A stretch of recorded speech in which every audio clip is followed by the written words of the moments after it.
Bro Hello Cham. bro, good evening po pala sa inyong lahat, brothers and sisters in Christ. May tanong lang ako, Brother Jando, okay lang. Regarding ito dun sa Pahayag 1:11, yung tinutukoy na 7 churches doon. Kasi nagsisearch ako, iba-iba kasi ang daming mga commentary. So, para sa inyo, mga bro, ano po yung reason bakit isinulat yun, bakit ipinahayag yun ni Juan? Okay, pagkasagot, Brother John Ray. Yes, Bro Jando. Well, ang sagot niya bro nasa Revelation 2, no? Hindi nagustuhan ni Panginoong Jesucristo ang ginagawa ng mga leaders doon. May isang leaders kasi doon na binyagan sa doon sa nabinyagan ni San Pedro sa San Ben sa Antioquia, no? Yung nakabinyag doon si according to sa komentary ni Skatan, binasa kong komentary ni Skatan dito, mayroong nabinyagan isang tao na isang Nikolay, nakalimutan ko yung pangalan niya, na naging obispo din, Nicolaita, parang gano'n ang pangalan. Nabinyagan siya tapos yung parang nagturo ng sarili niyang doktrina. So nagkaroon siya ng mga sekta na tinawag na Nicolaitans. So yung 7 iglesia diyan na sinulatan ni Juan, kasi ang iba diyan ay hindi nagustuhan ng ating Panginoong Jesucristo ang kanilang ginagawa, kasi may iba na ginagaya yung mga maling gawain sa iglesia. So yan ang basahin natin ang 2. Nasa 2 ang sagot niyan kung bakit sinulatan, no? 2:1, no? 2:1 ba 'yun? Nakalimut. Sige, ito basahin natin. Makikita naman natin dito ang reason kung bakit sinulatan. Basahin lang natin sa 2:1. Isulat mo sa anghel ng iglesia sa Efeso. Ito yung unang pinasulat. Ito ang ipinapasabi ng may hawak ng 7 bituin sa kanyang kanang kamay at lumalakad sa gitna ng 7 ilawang ginto. So, si Panginoong Jesucristo ang ibig sabihin niyan. Nalalaman ko ang mga ginagawa mo. Yan, itong ginagawa mo, referado to sa iglesia ng Efeso. Ang iyong mga pagpapakahirap at pagtsatsaga. Alam kong hindi kinukonsinti ng masasama. Sinubok mo ang mga huwad na apostol at napatunayan mong sila'y nagsisinungaling. Alam ko ring matyaga ka, nagtiis ng maraming hirap alang-alang sa akin at hindi ka sumuko. Ang sinulatan pala dito ang mga obispo, bro, mga obispo na namumuno sa 7 iglesia, no?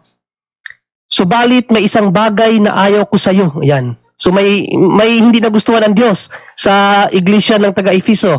Ang pag-ibig mo nung una kang sumampalataya sa akin, nanlalamig na. Kasi ayaw kasi nigad ng lukewarm nanlalamig na, no? And then alalahanin mo ang dati mong kalagayan, pagsisihan mo at talikuran ng iyong masasamang gawa at gawin mong muli ang mga ginagawa mo nung una. Kapag hindi ka nagsisi, pupunta ako diyan at aalisin ko sa kinalalagyan ang iyong ilawan. So, tumutukoy dito sa obispo. Ngunit ito naman ang napupuri ko sa iyo, kinapuputan mo rin tulad ko ang mga ginagawa ng mga Nicolaita. Ito yung sinasabi ko, Nicolaita. Itong Nicolaita, binasa ko ito ang komentary ni Scott Hanjan. Isa yan sa naordinahan doon sa Antioquia yata, naging pari, naging obispo na nag-create siya ng sarili niyang doktrina. At yun nga, nahiwalay na sila sa church at tinawag silang Nicolaitans sect, no, na against na yung turo nila sa turo ng mga apostol na nag-ordina sa kanila. So, kung babasahin mo lahat yan, yung sulat sa 7 iglesia patungkol sa mga obispo na sinulatan ng Panginoon na hindi nagustuhan ang kanilang mga ginagawa, kapatid. Oo, kasi mayroon lang akong parang nagtanong kasi, tinatanong nila kung saan daw tayo nabibilang doon sa 7 churches ayon sa Pahayag. Sabi ko, okay, sabi ko. Asia Minor yun. Sa Asia Minor yun. kabilang pa rin natin yun kasi Katoliko lang din naman yun. Wala namang ibang iglesia. Katoliko lang, kabilang natin yun. Pero sa particularly sa isang lugar yun, sa Efeso, sa ano ba yung ibang pitong iglesia. Basta pito yun sila. Nasa pahayag 1.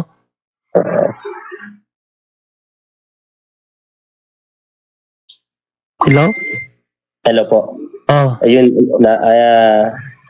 nalinawan na ako. Ano lang, parang doon lang sa ano ko, ano yung parang naging reason. Yun lang naman yung yung gusto ko lang malaman. Kasi ang dami na, Basahin mo lang yung dos, yung buong konteksto ng pahayag 2. Sinabi doon, sinabi ni Juan doon, no? O sinabi ng Diyos kay Juan, pinapasabi ng Diyos kay Juan, yung mga kamalian nila. Opo. Pero tayo yun, no? Ha? Iglesia Katolika yun ang tinutukoy. Ay, siyempre wala namang ibang simbahan maliban sa Katoliko na ando na nung panahon nila. Unang una, sino ba ang nagpaparangal kay Juan na apostol at santo? Katoliko lang naman.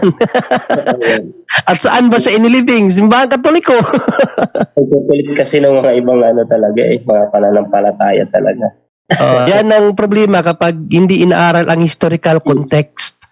Yung basa lang tulad yan, mga iglesia, iniisip nila kasama na sila kasi iglesia din sila Pero yung iglesia nila bunga sa pagbabasa, hindi bunga sa paghihirap ng mga apostol at mga martir, no? Sabi nga ng isa nating santo na the blood of the martyrs are the seed of the faithful. So hindi sila kasali doon kasi sila mga bunga lang sila ng maling unawa sa pagbabasa ng Biblia. Okay. And then second question ko po, bro, regarding to sa relationship between yung pagtutuli at yung baptism. Confirm ko lang, bro, yung confirmation natin is equivalent sa ibang sect is yung baptism nila. Wait. Medyo nalito ako. Ba't confirmation pero yung tanong mo tuli at binyag? Ano ba yung pinakatanong? Nalito ako. I-confirm ko lang kasi 'di ba? Sabi nila bakit bibinyagan yung mga yung mga infant or mga bata? Wala pa silang kamalayan. So 'di ba tayo sa natin sa sacraments natin, may dalawang initiation yan, which is yung baptism and the confirmation. Tatlo. Ang initiation 3. Oo. Ang tawag dito, yung confirmation ba equivalent sa mga ibang sect is yung baptism nila? Okay. Well, okay, no. So, unahin ko muna yun sa mga bata, no. So, sa mga bata kasi, kung bakit na nagbibinyag sa mga bata, ito ang sinabi ng Panginoong Jesucristo. Ang simbahan kasi is, siyempre, ano ba yung diskumpiyado ba, no? For assurance lang na kapag ang bata, kung sakaling mamatay, makakapasok talaga sa langit at makikita niya ang Panginoon. Bakit? Ito ang wika ng Panginoong Jesucristo, no? John 3:3-5, no? Unahin natin yung 3. Ano ba ang sabi ng Panginoong Jesucristo? Sumagot si Jesus, pakatandaan mo, malibang ipanganak na muli ang isang tao, tandaan na, tao ang sinabihan dito, ang bata, tao po. No? Kung magsabi ka na yung bata hayop, grabe ka naman, wala ka ng awa sa bata, no? Sabi dito, ipanganak ng muli. Itong ipanganak na muli, alam naman natin yan ay pagbibinyag. Hindi niya makikita ang Diyos. Yan ang sabi ng Panginoong Jesucristo. According kay San Pedro, sa ikalawang Pedro 2:21-22, walang anumang kasinungalingan ang lumabas sa bibig ng ating Panginoong Jesucristo. Walang anumang kasinungalingan. Kaya sabi dito, ipapanganak na muli ang isang tao, hindi siya makakakita, hindi niya makikita ang paghahari ng Diyos. No, sa ibang version nito, hindi niya makikita ang Diyos kung hindi siya mabinyagan. Then sa 5, ano sa 5? Sagot naman ni Jesus, pakatandaan mo, malibang ang isang tao ipanganak, so binyag na naman, no? Malibang ang tao ipanganak sa pamamagitan ng tubig at ng espiritu, hindi ito makakapasok no? Hindi ito makakapasok sa kaharian ng Diyos. Hindi siya makakapasok sa langit. Malibang ang tao ay mabinyagan. Tandaan natin ang mga bata, tao po yan. Hindi po yan hayop, hindi po yan halaman. No, ang bata, tao. Ang sabi ng Panginoon Hesus, general, ang malibang ang tao mabinyagan, hindi niya makikita ang Diyos, number 1, at hindi siya makakapasok sa langit. Kaharian ng Diyos, no? So langit naman yung kaharian ng Diyos eh. So dalawa. So ang simbahan, syempre ang simbahan may banal na espiritu, maniguro tayo. No, na yung mga anak natin kung sakali mamatay ang bata, hindi naman kasi natin alam kung sakaling mamatay, disgrasya o ano man yan, sakit, at least pag namatay siya, automatic siya makakapasok sa langit. Yan ang aral natin. No. Well, doon sa kanila, yun bang binyag ng yung confirmation natin sa kanila ay kasama na sa binyag? Yun ba yung pangalawa? Ang alam ko lang kasi diyan, kapatid, kasi mayroon din silang binyag eh. Meron silang literal na pagbibinyag talaga. No, meron silang literal na pagbibinyag. Kaso ito kasi sila, meron silang pinaniniwalaan na sinabi ni Juan, no, na darating na kasunod ko na biminyagan niya kayo sa tubig at espiritu. Tubig at espiritu, yun kasi ang sabi ni Apostol na Juan, ang kasunod ko ay bibinyagan niya kayo sa tubig at espiritu. Nangyari kasi sa Acts 2, dumating ang banal na espiritu sa mga apostol, no? Ito kasi ang nangyari sa Acts 2, 1-5, kung babasahin natin. Nagkatipon silang lahat sa isang lugar nang sumapit ang araw ng Pentecostes. Walang ano-ano may ingay na nagmula sa langit tulad ng ugong ng malakas na hangin at napuno nito ang kanilang bahay. Diretso na sa 4. At silang lahat ay napuspos ng Espiritu Santo at nagsimulang magsalita sa iba't ibang wika ayon sa Espiritu. Ayun, so nabinyagan na, dumating ang Espiritu, and then ang isa sa pinanghahawakan nila dito sa 28, yung sinabi ni San Pedro, no, na ito ay espiritu lang pala yung ano mo. Yun ang ginagawa nila ngayon, yung baptism by fire or baptism by fire, no, yung pagpapatong ng kamay, na sa atin kasi yun confirmation yun, no, at sa kanila yung pagpapatong ng kamay, hindi ko alam kung ano ang pinaka-unawa nila dyan, pero as far as I know lang, no, kinukuha nila yung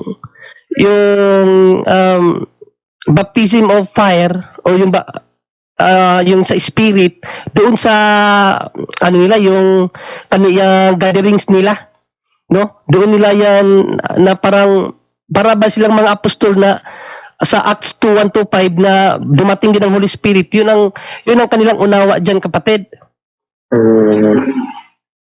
So parang misinterpretation ba kasi sa simbahan, kasi ano yan itinatag ng Panginoong Jesucristo yan, ibinigay yung confirmation na yan according sa libro ni Bishop Laramuro doon sa Acts 21-23, nung inutusan niya ang kanyang mga alagad na sino ang inyong patatawarin din sa langit, at sino ang hindi niyo patatawarin, doon itinatag ng Panginoong Jesucristo ang confirmation, no, yung hinipan niya ang mga apostol at natanggap nilang banal na espiritu.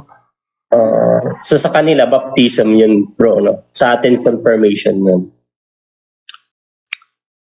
Well, ang sabi ko nga, mayroon talaga silang literal na baptism pero yung bang baptism of fire, yun ang nami-misinterpret nila. Baptism of fire. Sa Matthew 3:15 yata yun. Wait lang tingnan natin na. Sabi yung baptism of fire? Juan ba yun? Baptism of fire. Nakalimutan ko yung John yun. Nasa John yun. Nasa John 3 or Matthew 3 yata yun. Basta nalimutan ko yung may talata na baptism of fire. So yun ang kinukuhanan nila ng reference na mayroong talagang baptism of fire according to the Bible, pero misinterpretation yun. Kasi ang unawa ang church teaching nun, yung baptism of fire na yun yung pagpapatong ng kamay, confirmation. So misinterpretation yun. Pero mayroon talaga silang baptism na yun talaga para maging Kristiyano. Iba nga lang sa atin kasi sa kanila, in the name of Christ lang. O in the name of Jesus Christ. At yung kanilang pagbibinyag naman, yung immersion lang. Wala na yung wisik at yung pagbuhos, wala. So sa atin, kumplito tayo, hindi naman natin nililimitahan ang grasya ng Diyos. Pwedeng buhos, pwedeng wisik, basta may tubig, pasok yan. No? So pagdating doon sa tanong mo bro about sa baptism of fire, kinuha nila yun doon nga sa Acts 2, 1-5 na pumasok ang banal na espiritu sa kanila. Matthew 3:11 bro. Matthew 3:11 yan. Matthew 3:11, basahin natin na ito. Ito yun Matthew 3:11. Oo. Ayan, Matthew 3:11. Try natin sa English to KJV. Sige, para mayroon tayong reference, no? Ito, baptism you with the Holy Ghost. Ayan, ito yun. I indeed baptize you with water, sabi ni San Juan, no? But he that cometh after me is mightier than I, whose shoes I am not worthy no bear. He shall baptize you with the Holy Ghost and with fire. Ito yung baptism of fire na sinasabi na nangyari sa banal na sa Pentecostal. Pentecost Day, sa Day of Pentecost, nangyari nung dumating yung kinilala nga yun sa history na the birthday of the church, no? Kasi doon bumaba ang banal na espiritu, no? So, yun ang kanilang unawa doon na baptism of fire, kaya meron silang tinatawag na baptism of fire na ginagawa nila during sa kanilang worship.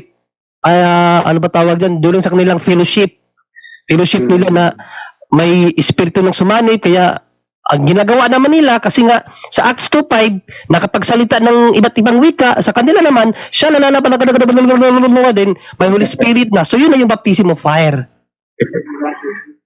Yes. Ang kukulit kasi nila una kasi yung naging conversation namin is regarding dun sa baptism of infant. Napasok pa nga sa sinasabi niya na ang mga sanggol ay walang kasalanan. Bakit? Yeah, sabi niya. Totoo naman yun, ang mga sanggol walang kasalanan, pero anong uri ng kasalanan ang wala?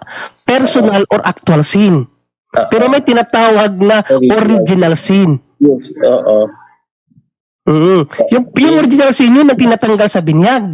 Kaya nga sabi ng Panginoong Jesucristo, kapag ang tao hindi mabinyagan, hindi siya makakakita sa Diyos at hindi siya makakapasok sa karya ng langit. No? Sinuportahan pa yan ni John the Baptist. Si John the Baptist, si John the Apostle. Ano bang sabi ni Apostol na 1:21-27? Basahin natin sa NIV. Maganda to sa NIV eh. Ayan. Basahin natin sa NIV. Anong sabi dito sa NIV? Ayan I indeed wait. 27. Ito. Nothing impure will ever enter it, nor will anyone who does what is shameful or deceitful, no? But only those whose names are written in the Lamb's Book of Life. So yan, wala makakapasok sa langit yan, Ano mang marumi. Ano mang marumi ay hindi makakapasok. Ayan. Sa langit. Ano mang marumi. Ang bata, mayroon nga siyang tinatawag na original sin no? Ang bata may tinatawag na original sin. So yung sin na yun, kung hindi matanggal sa pamamagitan ng binyag, hindi talaga siya makakapasok sa langit. Pero sa aral natin ngayon, sa ating CCC, si Pope Benedict, talagang niya yung awa ng Diyos. Yung sa awa ng Diyos, itinagubili natin sa awa ng Diyos yung mga batang hindi nabinyagan, na sana kahit hindi sila nabinyagan, makapasok sila sa langit sa pamamagitan ng awa ng Diyos. So yun ang aral natin ngayon. Pero biblically, Sabi na Panginoon sa Kristo, ang sinumang tao na hindi mabinyagan, hindi makakapasok sa kaharian ng langit. Kaya nga tayo nagbibinyag ng mga bata. Kasi naniniguro ang simbahan na if ever ang bata mamatay, talagang makikita niya at makakapasok siya sa kaharian ng langit because that is the word of God. Tayo ngayon, through sa aral ng simbahan, ipinapanalangin natin, inaasa natin no sa awa ng Diyos na ang mga batang hindi nagbinyagan makakapasok pa rin sa langit. Aside dun bro, okay din ba yung isinare ko sa kanila regarding sa yung history ng baptism natin? Kasi kinorelate ko siya sa kay Abraham, yung pagtutuli, di ba? Inutusan siya sa pagtutuli. And then tuloy-tuloy yon hanggang sa New Testament under Jesus Christ is pinalitan niya ng baptism. Yes, kasi kung mabasahin natin ang Colossus 2:11, yan ang sabi ni San Pablo No? 2:11, itong sabi ni San Pablo na sa kanya ay tinuli rin naman kayo ng pagtutuling hindi gawa ng kamay. No?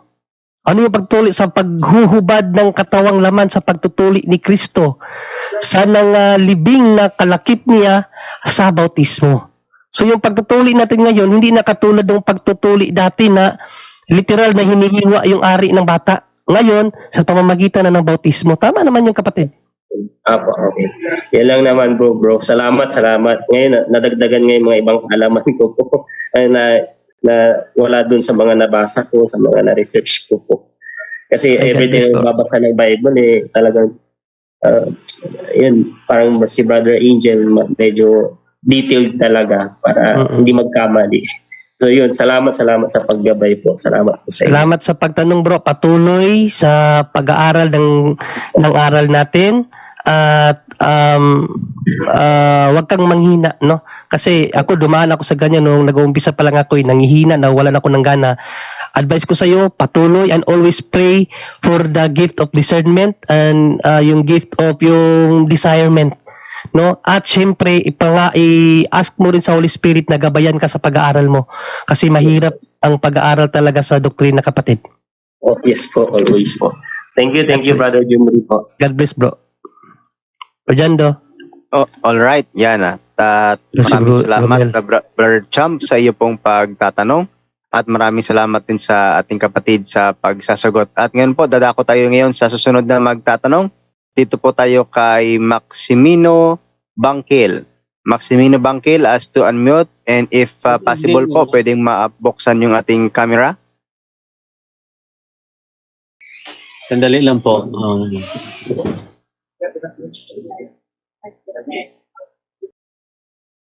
Dali lang ha. Sige. Sige po. Yan. Good evening po, Brother Maximino Bangkil. Okay po. Magandang gabi.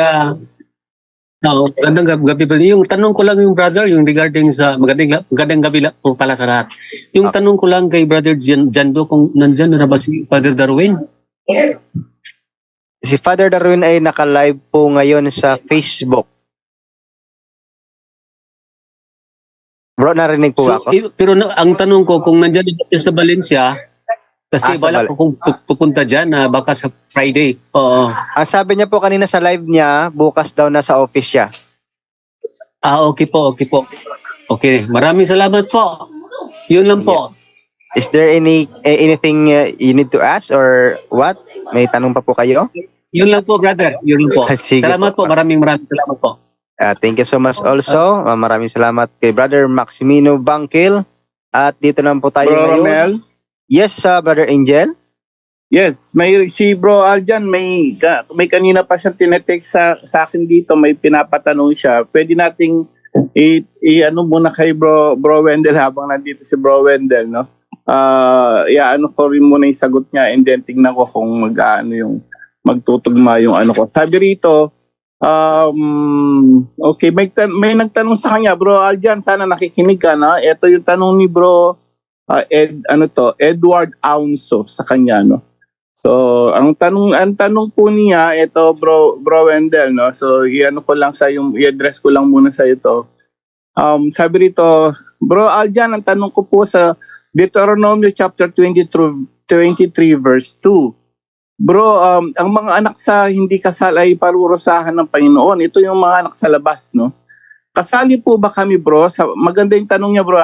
Kami po, kasali po ba kami, bro, sa parusa ng Panginoon, bro, na kami ng wife ko ay kasal naman kami sa pari. Kaso ang mga magulang ko, sabi ni Bro Edward, hindi sila kasal. Matatanda na sila. Kami naman puro bro, wife, okay lang, kasal naman kami sa pari. So, Bro Wendell, ano po masasabi niyo rito? Is it apply to the Christians, yung Deuteronomy chapter 23 verse 2? Una, basahin nga mo po natin yun, Bro Romel. Tagalog. Sige po, basahin po natin sa 23:2, yan. Okay.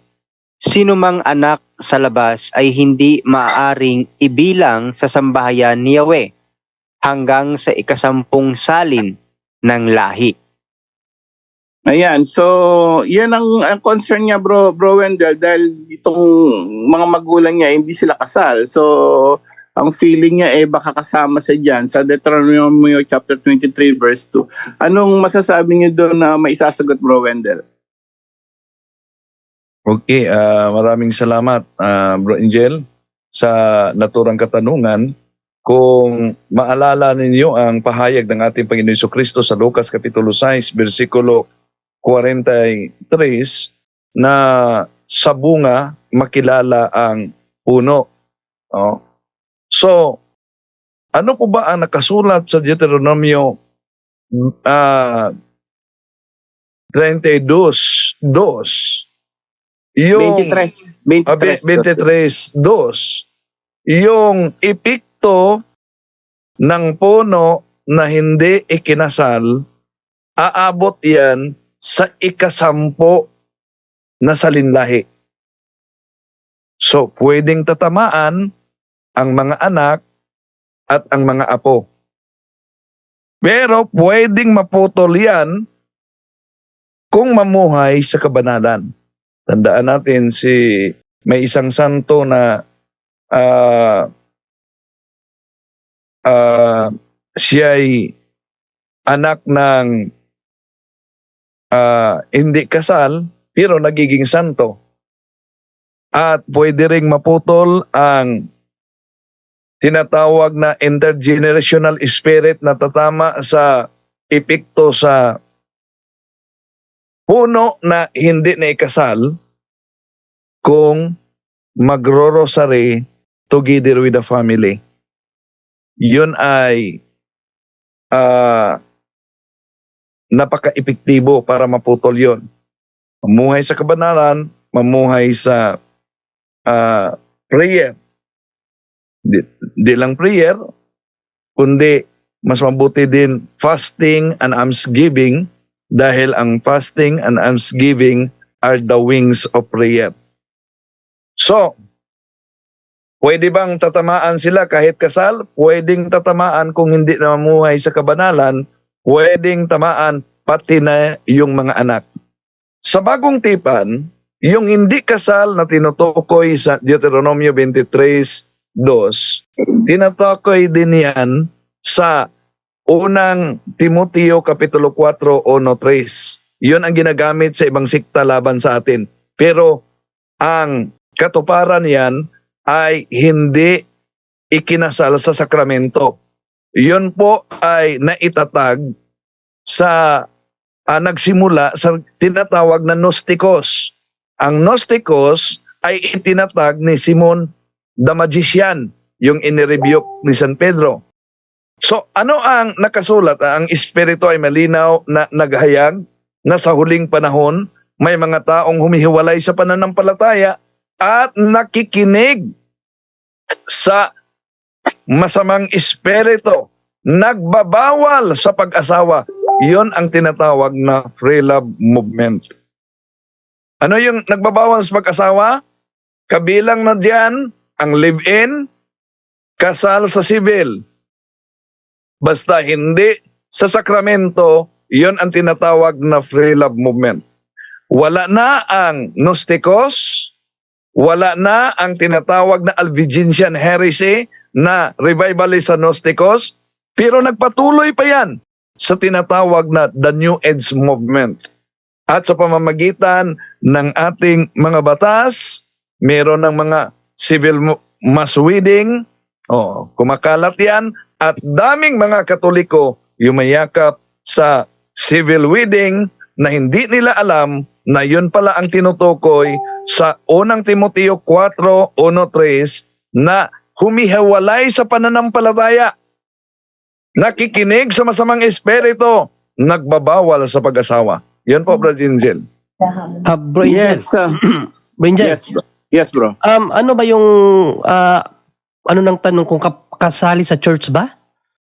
No, yung according to him, yung nabasa niya yung Deuteronomy chapter 23 verse 2, dahil nga parurusahan ng Panginoon. Ngayon, concerned siya dahil siya mismo parang he was born out of wedlock, hindi kasal yung magulang. So siya ba ay kasama doon? In other words, Sa mga paparusahan. sa mga paparusahan. So, Bro Wendell, si Saint Martin de Porres ba sinasabi mo was born out of wedlock din? Yes. Yeah, Saint Martin de Porres yun, no? So, yun po yung sagot actually, dito sa Catholic Answers ko, ang sabi dito is, yun ay parang Jewish ancient, yun, no? Ceremonial law during that time, Old Testament. Pero ngayon, ang binabase po na simbahan din natin, kahit yung mga yung mga prostitute na nabuntis, no, kahit sino man na tawag yung illegitimate child, no.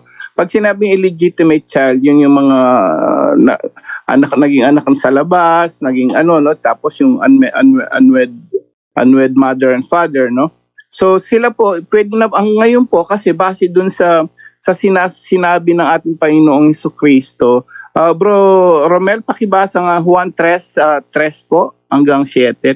Basahin natin. Okay. Juan 3 hanggang 7. Opo. O sige, ito yung ating mababasa po mga kapatid dito sa ating Biblia. Sumagot si Jesus, pakatandaan mo, maliban na ipanganak na muli ang isang tao, hindi niya makikita ang paghahari ng Diyos. Paanong maipapanganak pang muli ang isang taong matanda na? Makakapasok pa ba siya sa sinapupunan ng kanyang ina para muling isilang? Tanong ni Nicodemo. Sagot naman ni Jesus, pakatandaan mo, malibang ang isang tao ay ipanganak sa pamamagitan ng tubig at ng espiritu, hindi ito makakapasok sa kaharian ng Diyos. Ang taong ipinanganak ayon sa laman ay laman, at ang ipinanganak ayon sa espiritu ay espiritu. Huwag kang magtaka sa sinabi ko sa iyo. Kayong lahat ay kailangang ipanganak na muli. So ito po yung tinatawag na ang pangalan to yung nagtatanong, ang yan ay sinasabi natin po yung Jesucristo. Tingnan mo diyan lahat, no? Ang lahat kailangan ipanganak muli, ang lahat yun ay tinatawag na bautismo, no? Sa 5, yun yung pinanganak ka muli sa pamamagitan ng tubig, no? At banal na espiritu, yun po yung binyag, no? So ito'y para sa lahat. So sa Kristiyano, hindi na po yan kahit legitimate. Kahit even ngayon sa batas, kahit sino pang anak po, kasal man o hindi yung magulang, bigla nabuntis yung isang babae, kahit anuman dahilan, sa lahat ng mga nakikinig ngayon, pwede na pong tanggapin na simbahan niya, no? And that 23 too, katulad nga si Saint Martin de Porres, no? Out of wedlock yun. Pwede yun, nagpabinyag siya, wala naman pong problema, basta ang bata, katulad mo, Brad, kung ikaw ay nabinyagan, pagkatapos ngayon sabi mo nakasal kayo, sigurado naman nabinyagan kayo. So okay na po kayo doon, kapatid. Hindi pa na po kayo sakop doon ngayon dahil nga unang-una sabi natin Panginoon Jesucristo, lahat, no? So ang lahat ng tao dapat mabinyagan. No, sabi ng simbahan natin, Pope Francis said, lahat kahit nga born out of wedlock, illegitimate child, So kailangan nila ma-enjoy yung sacredness of the sacrament of baptism po, no? So wala pong problema yung kapatid. Kung wag mong intindihin yun, that's Jewish ancient ceremonial law. Ngayon, Kristiyano po, si Jesus binigyan ng pagkakataon ng lahat ng mga bata. So, okay lang po yung kapatid, don't worry, hindi ka po sakop doon dahil ikaw ay nabinyagan na. Ang ating Panginoon Kristo, binibigyan ng chance ang lahat ng tao. So, yun po kapatid, no? Sana wag ka na masyado mag-worry ngayon. Brother Because, Angel, yes, bro Wendell. sa Ministry of Liberation, kailangan talaga na maisarado ang anumang mga nabuksan na pintuan sa buhay, pati na sa mga ninuno. No? Halimbawa, merong isang konsyal dito, di ko lang pangalanan, na binyagan siya sa Katoliko. Ikinasal siya sa simbahan. Ikinasal siya sa simbahan, pero naging watak-watak ang kanyang pamilya. At siya ay may karelasyon din. Kaya lumapit siya sa office ng exorcism at konsyal siya, ang kanyang ama ay barangay kapitan sa isang barangay. At doon nalaman namin sa diagnostic interview na di pa kala kasal ang kaniyang mga magulang. Yung kapitan at yung mama niya, di kasal. Although sila ay nabinyagan, pero yung mga kapatid din niya, watak-watak ang pamilya. So, kaya nakipag-usap ako sa kaniyang mga magulang. Doon sa office, pumunta ang barangay kapitan at yung mama niya, pati na yung konsyal na hiwalay sa kaniyang asawa dahil meron siyang karelasyon at ang karelasyon pa niya, liminister pa. No? So, ngayon, sabi ko na dapat hiwalayan niya yung naturang liminister na yan dahil siya kasal. Pero, nang humingi sila na kung maari ba magdasal para sa kanya, ginamit ko yung prayer na to break unholy ties and bandages. Pero sa pagsimula pa lang sa paggamit namin ng prayer of protection, itong konsyel na ito, nag-react agad. Babae ito nag-react agad at nagmanifest talaga niya ang tinatawag na demonic possession. Nag-iba ang kanyang boses, malakas na. Yung kapitan niya na at yung mama niya na di kasal, yun ang humahawak sa kanya. Hanggang nagbalik normal nang sumuka na siya. Kaya, advice ko sa mga magulang niya na isarado nyo ang pintuang nabuksan. Nakita nyo naman ang resulta na ito. Isarado nyo ang pintuang nabuksan. May time pa kayo to restore the damage. So, mga 2 buwan o 3 buwan siguro, itong mga matatanda na live-in lang sa matagal na panahon, nagpakasal talaga sa simbahan. So, yun, kung di mamuhay kahit pa na binyagan, kahit pa ikinasal sa sakramento ng simbahan, pero kung wala yung proper faith, proper disposition of morality, and a state of grace, tatamaan talaga. Yes, so yun po no kapatid na Edward, no, may contamination pa rin doon sa family. Siguro mas maganda, yung binyag okay po 'yan, no. Yung illegitimate magiging legitimate ka sa simbahan, sa church, no, magiging legal ka sa church. Pero kailangan continuous, yung state of grace, yung practicing Catholic ka, no. And at the same time, kung pwede nga, ayun, so may effect 'yon. kung sakaling may chance, no, sa buhay pa yung mother and father mo, sana ma-encourage mo sila para magpakasal, no? So kasi talagang may epekto sa mga anak din yan kahit papaano, kagaya ng sinabi ni Bro Wendell, no? Pero pwede po mo ring kontrahin yon sa pamamagitan ng siyempre ng pagsasabuhay, no, ng turo ng simbahan, kapatid. So yun ang mga pwede nating solusyonan, kapatid. There is still, no, mayroon pa ring effect, pero kaya mong kontrolin yon, no, sa pamamagitan ng mga aral ng simbahan, pagsunod dito. And at the same time, sana, no, mabigyan mo ng pag-asa pa, kasi hangga't buhay sila, no, they're living in a mortal sin now. Sana hangga't buhay sila, makatikais mo ang mother at father mo, mga magulang mo, para sila rin po ay magkaroon ng chance na maligtas din po. So yun lang po. Maraming salamat, Bro Romel. Okay, thank you sa inyo. And move naman tayo sa next na tatanong naman, si Mario Granada. Mario Granada, good evening. Good evening, Bro Chando. Okay, good evening, Bro Mario. Ang pang ko lang na itanong sana natin kay Bro Wendell ang tungkol sa kay Father Fernando Suarez. Yung pagbe-bless niya na nahihimatay yung yung mga ang iba. Hindi naman lahat, kundi ang ibang tao, no, parang na collapse. Ano yung masasabi niya doon? Brother Wendell? Okay. Sa pagsali ko sa lecture ng lalo na sa Philippine Association of Catholic Exorcists sa pagtitipon with lay collaborators, natalakay talaga yang mga tinatawag na mga kahit na si Father Nonet, di mo ba?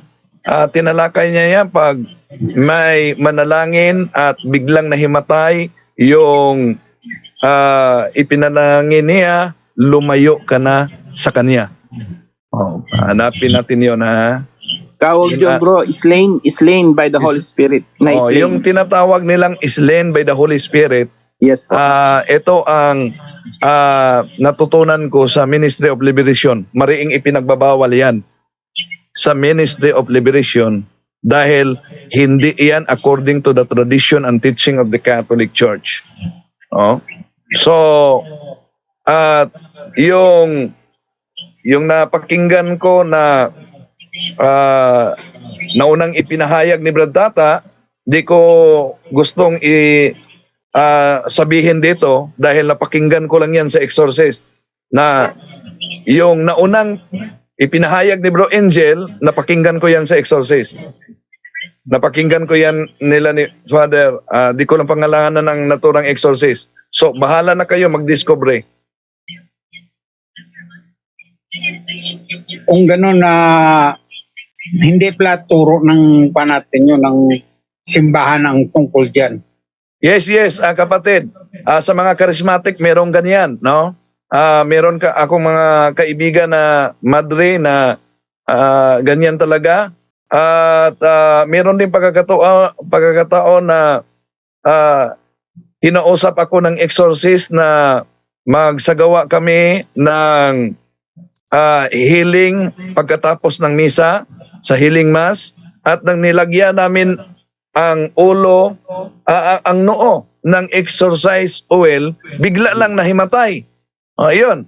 At sa pagtitipon na nadaluhan ko, doon binanggit na mariing pinagbabawal talaga yan sa Ministry of Liberation, ha? Kaya di na ako sasali ng ganyan. Baka merong biglang mahimatay na tinatawag na slain of the Holy Spirit, mariing ipinagbabawal yan. Paano, Bro Wendell, yung ang binigay niyang na oil,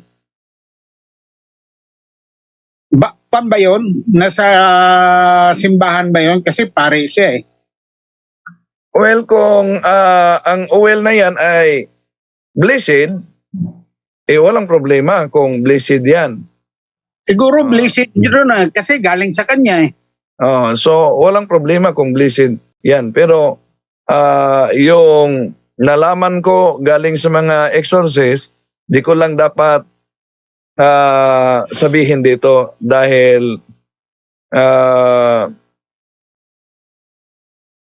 basta napakinggan nyo na yan. Okay. Okay, Bro Wendell. Nakuha ko na ho. Thank you very much. Back to you, Bro Jando. Okay, thank you sa iyo, Bro Jando. Brother Mario. Yes. Merong katanungan dito galing sa nag-ano sa akin no na sinend ko sa GC natin.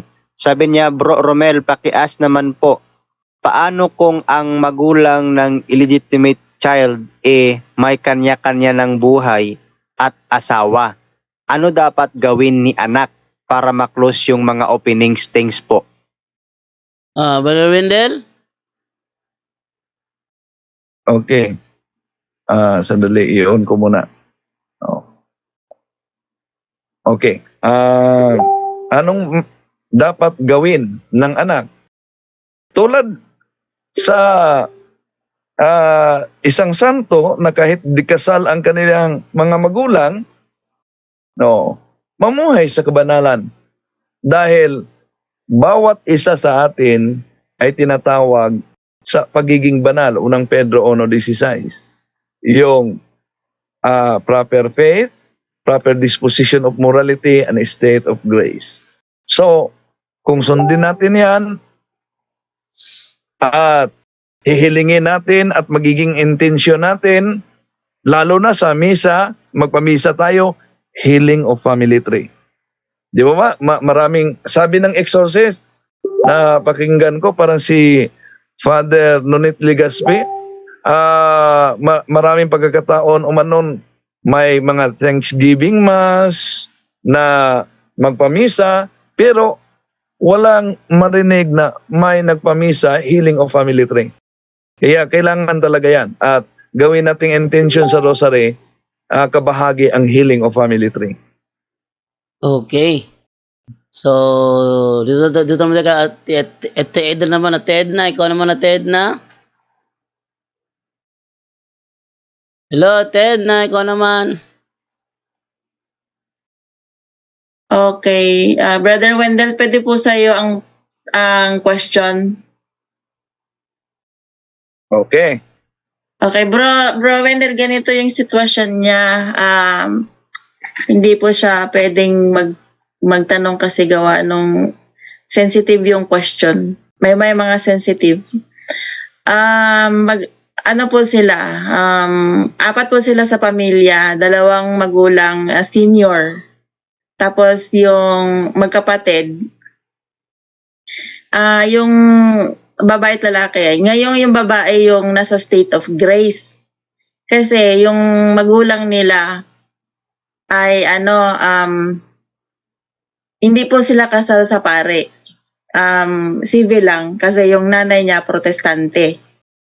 Ngayon yung kapatid niya PWD, gusto niyang may sakit din, may acid reflux daw. Although ginamitan niya ng holy and exercise oil, gumaling, kumakalma. Pero ang gusto sana niyang i-deliverance. Okay lang ba daw 'yon sa ganong sitwasyon na siya lang yung nasa state of grace? Baka daw po mag-react doon sa bahay yung mga kasama. Pwede na yung mga opening ang pwedeng i-target, yung mga bukas na bahagi. Halimbawa, yung di kasal, malaking pagkakataon yon na pwedeng matarget sa retaliation. Kaya kailangan talagang masarado. So, ang sitwasyon, civil dahil ibang sikta ang ina. Opo. Pero, pwede naman silang, sa simbahan, pwede naman silang mixed marriage. At may process dyan para makatanggap ng sakramento ang ang ama na isang Katoliko. And then, pwede ba niyang i-deliverance ang kaniyang kapatid? Pwede naman na i-deliverance niya ang kapatid. Basta willing ang kapatid na ma-deliverance. No? At posible po bang tatamaan ang mga bukas na bahagi sa kanilang pamumuhay? Posibleng matatamaan sa retaliation. Pero pwede din na kung matatamaan sa retaliation, magamit yan para sa pagsarado sa naturang pintuan. Okay po. Next po, same person. Doon naman po sa kanilang sa kanyang trabaho. Ang kanyang boss ay malaking position or mataas ang position sa masonry. Yung lugar naman po daw nila na yung kinakatayuan ng building ay dating sementeryo at yung kapalitan niya sa trabaho ay Muslim. So meron po siyang napi-feel at saka na-feel at na ano ba yung isa sinabi niya? Hindi naman nakikita naririnig. Tinatanong niya kung yun daw ba yung mga fallen angels na yun, possible ba daw po na madala niya sa bahay? Okay, batay sa sitwasyon na meron na siyang maramdaman at meron na siyang marinig, yun ang palatandaan na nasa level siya sa tinatawag na first level of psychic ability. So, tandaan natin yung sabi ni Father Winston Cabading, 3 level yan. Unang level, first level, meron akong naramdaman. Iba ang aking pakiramdam sa lugar na ito. At may narinig o kaya'y bumubulong. First level yan. Second level, nakita na talaga. Third level, which is the highest level, maliban na nakita, nakausap na niya. So, kung yun ang pakiramdam niya na may maramdaman o may marinig, abay, palatandaan yan sa first level. Sa kanyang psychic ability. Now, huwag niyang hintayin na tumungtong yan sa second level. I-close niya ang psychic ability niya. Pwede naman sa harap ng Adoration Chapel, i-renounce niya yan. No? Ang naturang psychic ability. Hindi maramdaman yan sa sino man na hindi bukas ang psychic ability.